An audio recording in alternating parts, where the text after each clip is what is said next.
Welcome to Shorty Supercoach, and Shorty's back on the airwaves. I got the opportunity to go on ABC radio again the other day.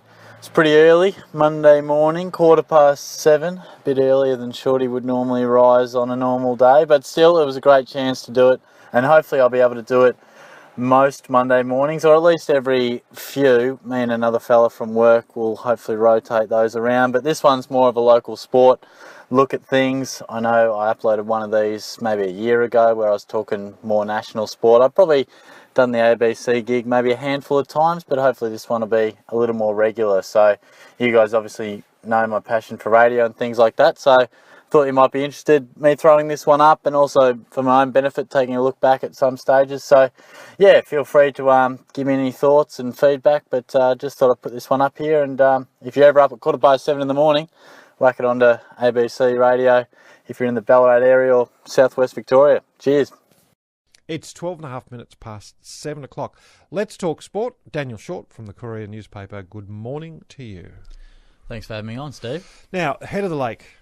On the weekend, in the girls, it was Grammar that won. Yep. And in the boys, as expected, it was St. Pat's. St. Pat's won. Before we talk about the results and what happened on the weekend, let's hear a little bit from Brendan Scott. Brendan is the director of rowing at St. Pat's College. Is that right? Yeah, he sure is. Okay, this is a bit of what Brendan Scott had to say after the race. Feels pretty good. It does. It feels great. We've had a very hard work. We've done a lot of hard work this year. We upped the ante on last year. We took it to another level. We're better prepared. We started earlier with the intensity. So we wanted to prepare ourselves if we had a bad day, that we could still get the job done. The cheer squad's very strong there. I mean, would you put down this? Is there some of that to that cheer squad there? I'll give them a little bit of credit, but I'm pretty sure we would have performed just as well with or without them. But it adds to the theatre of the day, and the boys will remember that for a long time.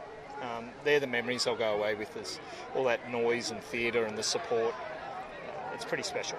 There was talk of cancelling the event because of the wind. What was why didn't you in the end? It wasn't my decision. I think it was my decision. I probably would have cancelled it. I think there's an element of fairness sometimes when the weather gets that bad, and if you've got an inside lane on the reeds, you probably get a little bit of an advantage. Very difficult with junior crews to line up for the start, being so inexperienced. But yeah, I'm happy. You know, the day went pretty well, and most of the good crews won, so yeah, it was a good day. That's Brendan Scott, Director of Rowing at St. Pat's. Now, Daniel, can you just explain a bit of the discussion that was going on Sunday around the head of the lake with the winds? What was being said? Yeah, well, clearly there was forecast for plenty of wind to get quite high, and I know the BAS guidelines or safety guidelines are around the 30 kilometre per hour mark, and if they exceed that, then there is an option to call it off before the regatta or even during it. So that was always going to be a bit of a concern. They really wanted to make a call, or some people want to make a call before Sunday, just so you didn't have everyone rock up there and potentially call it off at 8 a.m. But it went ahead, and to be fair, conditions were reasonable. A little bit windy early, but certainly that mid-morning it really picked up. And like Brendan said, you know, it was difficult, and it probably makes their win even better from lane 4, because from about lane 3, certainly 4, and definitely lane 5, it was made much more difficult, as you said, with the weed bank, because you get a little bit more protection, more so in the 2 kilometre race, but it just allowed you to, if you're in lane 1, to really have, you know, an extra 200, 300, 400 metres of reasonable conditions. It's sort of flatter water to row through. Yeah, as opposed to lane 5. But, I mean, you can't take anything away from, you know, St. Pat's were clearly the dominant crew in the boys. That had huge wins in lead-up regattas. You know, I think Windaree Ballarat was something like 19 seconds to anyone else, and then it got trimmed a little bit in the Gambie, but they were the standout. They won it last year, and again, with a largely new crew, they were the standard and certainly showed that in lane 4. And with the girls, I mean, Loretto College were clearly the ones that were favourites going in. Interestingly, they were in lane 5, and Ballarat Grammar was in lane 1, but that's not to take away anything from Grammar, because they'd showed that they were there and abouts with College. Loretto were certainly favourites, and talking to Bill Gribble afterwards, he had every bit of confidence that they could get the job done. And once they sort of got to the 1500 relatively level with College and Damascus, their last 500 was outstanding, and they really kicked clear, and I think won by about 7 seconds in the end. Now, I've got a little bit of, I think it's Sam Pullen and Isabella Canady, one of the crew from Grammar. This is a bit of what they had to say post-race. It's been building for long. So Loretto, obviously, last year was their 10th year in the event, and they've been building really strongly. They've got a lot of girls to pick from, so they've been a strong force coming, and these last 2 years they've actually really put it out. So it's been great. It's been a long-term traditional battle between Grammar and College, and now the three of us now, and Damascus also showing some great form today as well. So it's becoming a harder competition. The Cox 4 is a really tough boat to race, not only just in Ballarat but also nationally. So generally the form is if you've done pretty well at Head of the Lake, you're a good chance of having a really good go at nationals. So expect to see those first three boats. And College as well, not to discount them, but we should see us going fairly well at nationals. You were on the boat, on the winning team. Yes. What did it feel like to get that title? To be honest, it hasn't sunk in yet. But no, it was crossing that line and just looking back and seeing all the Grammar Spit crew was just surreal. And being in a boat where we've worked so hard and we've all wanted to win this so much, and winning as a crew was a great feeling, and yes, I'd do it again any day.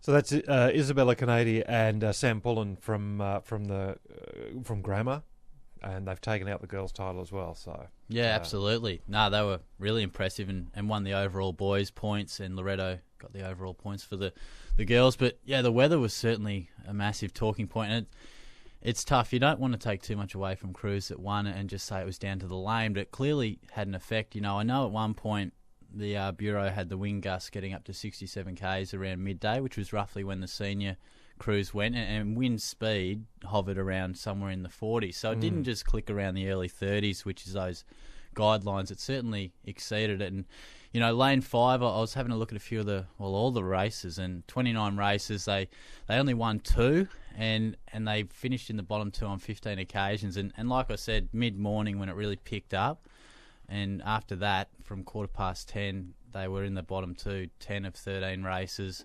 And we know one of the exceptions was a dominant Loretto, which, in hindsight, potentially had it very tough against that. Again, you don't want to cast too much of it saying it was purely down to a lane, but it did have a massive effect with winds like that, and lane 5 really struggled. And some people saying it just came down to a bit of a luck of the draw. And then there's the safety issue obviously as well. I think we had a dislocated shoulder. There were boats going into other lanes at times, just being blown around. Yeah, just real protests, particularly with some younger levels. And I'll have a few calls to make today, I'm sure, just to clarify a few things. But certainly there are a few people who weren't stoked about the decision, feeling maybe it could have been called off prior to avoid any embarrassment on the day, or even some stage during it. And see, there was some controversy. I'm just trying to remember what it was a couple of years ago with Head of the Lake, and there was a rerun of an event, one of the races. I can't even think how many years ago it was. Yeah, it was last year. It was last year, with the St Pat's winning. Yeah, and everyone, you think this is school kid sport, but it's so much more than that amongst these schools. It's very competitive. We both use the word tribal just while the news is on at 7 o'clock. There's that element of it as well, where they all take it ultra seriously. Absolutely. Because of the pride that goes with it as well for these groups. It was my first Head of the Lake last year, and it was something different. I hadn't experienced that before, but no, it was certainly, it's very serious. There's a lot on the line, and yeah, we had the re-row on the Wednesday last year. Yeah, all right. Well, you've got to make some calls on the Head of the Lake later today.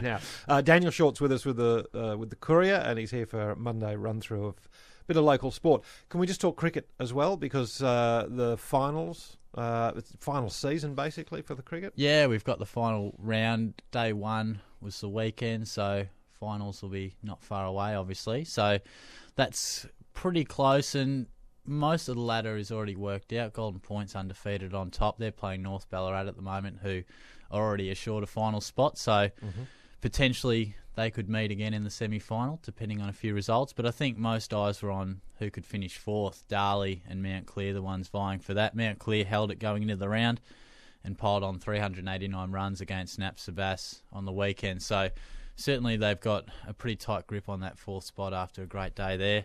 Steve Nicholson topping the runs with 174. He was outstanding. And Darley against Brown Hill really pushed for an outright because they would have needed the 10 points as opposed to 6.